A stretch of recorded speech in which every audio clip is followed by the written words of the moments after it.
नमस्कार बच्चों, आज हम लोग पढ़ेंगे हिंदी में जैनेन्द्र कुमार द्वारा लिखित बाजार दर्शन।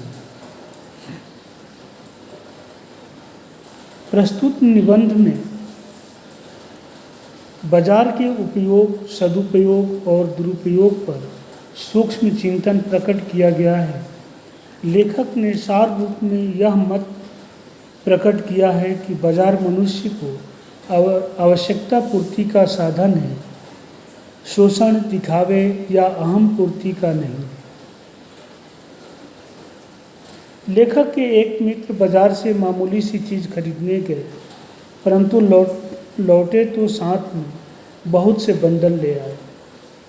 पूछने पर उन्होंने श्रीमती पर दोष थोपा। लेखक के अनुसार सभी पुरुष इस मामले में पत्नी को ही वोट लेते हैं। ऐसी फालतू खरीद के पीछे एक अन्य तत्व है, मनी व्यय, अर्थात पैसे की गर्मी। पैसा पावर है, उसका प्रदर्शन करने के लिए लोग अपने आसपास सामान, बंगला, कोठी आदि इकट्ठा किए रहते हैं। लेकिन कुछ लोग पैसे को पावर मानकर उसे जोड़ने में ही लगे रहते हैं। वे पैसे को जुड़ा हुआ देखकर फूले फूले रहते हैं। उक्त मित्र ने भी बताया कि खरीद के सामान के कारण सारा मनी बैग खाली हो गया। बाजार का आकर्षण। फालतू खरीद का एक अन्य कारण है बाजार का आकर्षण। मित्र बोले, बाजार तो शैतान का जाल है। वह ऐसा सजा होता है कि बेहया ही हो जो न फंसे। बाजार वास्तव में अपने रूप जाल द्वारा खरीदारों को मोहित करता है। वह लूटने और लूटने के लिए प्रेरित करता है। बाजार में आमंत्रण तो होता है, परंतु आग्रह नहीं होता। यही कारण है कि उसे पाने की चाह और अभाव उठ खड़े होते हैं। यदि कोई अपने को न जाने तो बाजार उसे पागल बनाकर छोड़ता है। दूसरे मित्र का अनुभव।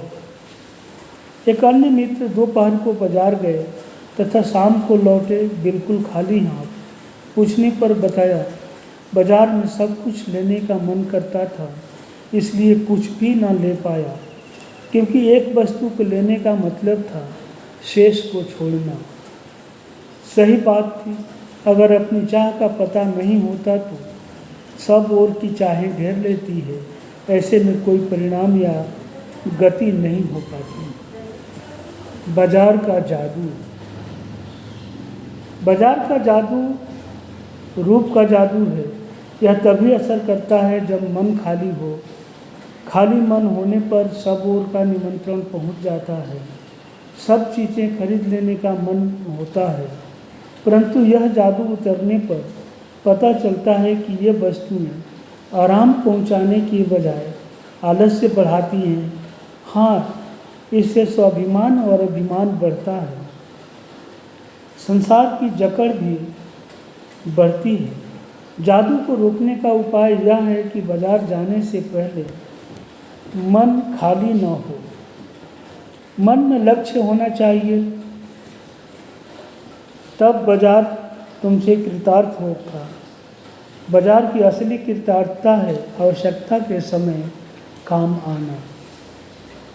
खाली मन और बंद मन का अंतर। बंद मन का अर्थ है शून्य हो जाना। शून्य होने का अधिकार सिर्फ परमात्मा का है। मनुष्य तो अपूर्ण है, इसलिए उसमें इच्छाएं उठेंगी ही। इच्छा का विरोध करना झूठ है। यह डांट देकर मन को बंद करना है। यह लोभ को जीतना नहीं है, बल्कि लोभ की जीत है। मन को बलात् बंद करना तो हठ योग है। इससे यह संकीर्ण और क्षुद्र होता है। वास्तव में अपनी अपूर्णता को स्वीकार करना चाहिए। सच्चा कर्म वही है जो अपूर्णता के बोध को जगाता है। अतः हमें मन को बलात् न रोककर उसकी बात सुननी चाहिए, क्योंकि वह भी उद्देश्यपूर्ण है।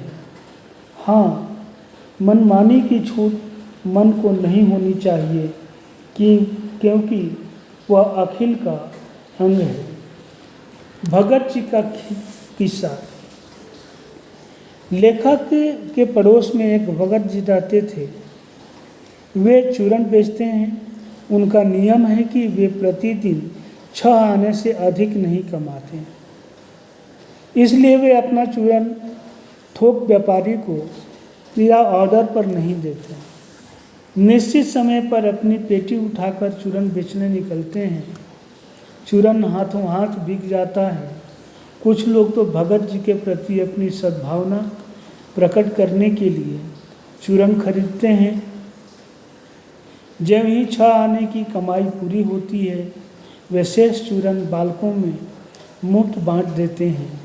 वे सदा स्वस्थ बने रहते हैं। लेखक का विश्वास है कि ऐसे भगत जी पर बाजार का जादू नहीं चल सकता। वह भगत शायद निरक्षर हैं, अनपढ़ हैं, बड़ी बड़ी बातें भी नहीं जानता, परंतु बाजार का जादू उसके सामने विवश हो जाता है। पैसा भीख मांगता है कि मुझे लो, परंतु इस निर्मम व्यक्ति के मन में पैसे पर जरा भी दया नहीं आती। पैसे की व्यंग शक्ति। पैसे की व्यंग शक्ति दारुण है। पास से मोटर गुजर जाए तो मन में गहरी व्यंग की लीक उठती है कि हाय, तेरे पास यह मोटर क्यों नहीं?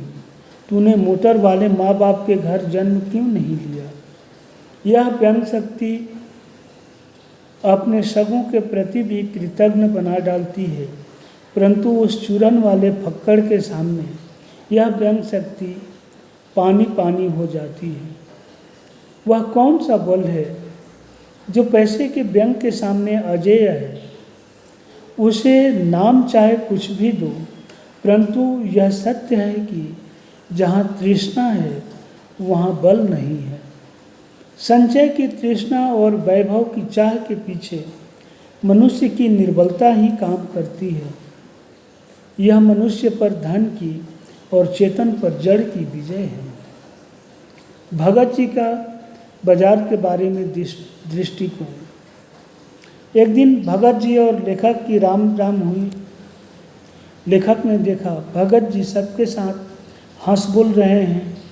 वे बाजार में खुली आंख आते जाते हैं, बाजार का सब माल भी देखते हैं। उनके मन में सारे सामान के प्रति आशीर्वाद का ही भाव है, विद्रोह का नहीं, क्योंकि उनका मन भरा हुआ है। वे खुली आंख, तुष्ट मन और मग्न होकर सारे फैंसी स्टोर छोड़कर पंसारी की दुकान पर जीरा, काला नमक आदि खरीदते हैं और चुपचाप चले आते हैं। उनके सामने बाजार तभी तक है जब तक कि जीरा चाहिए। जीरा लेते ही बाजार शून्य हो जाता है। फिर चांदनी चौक के आकर्षण बुलाते रहें या कहीं चांदनी बिछी रही तो बिछी रहे, वे उसका कल्याण ही चाहते हैं। बाजार की सार्थकता। लेखक के अनुसार बाजार को वही मनुष्य सार्थक करता है जो कुछ खरीदता है, खरीदना चाहता है। जो लोग केवल परचेजिंग पावर के बल पर बाजार को एक व्यंग दे जाते हैं, वे न बाजार से कुछ लाभ उठा सकते हैं, न बाजार उनको लाभ दे सकता है। ऐसे लोग तो बाजारूपन और कपट बढ़ाते हैं। फिर मनुष्यों में परस्पर भ्रातृत्व नष्ट हो जाता है और वे ग्राहक और बेचक रह जाते हैं। मानो एक दूसरे को ठगने की ताक में हो। ऐसे बाजार में शोषण बढ़ता है, कपट सफल होता है, निष्कपट मारा जाता है। ऐसा बाजार मानवता के लिए विडंबना है। जो ऐसे बाजार का पोषण करता है वह अर्थशास्त्र सरासर औंधा है, मायावी है, अनीति शास्त्र है। और इस तरह से यह पाठ समाप्त होता है और इसके प्रश्न उत्तर भेज रहे हैं, आप लोग कर लीजिएगा। धन्यवाद।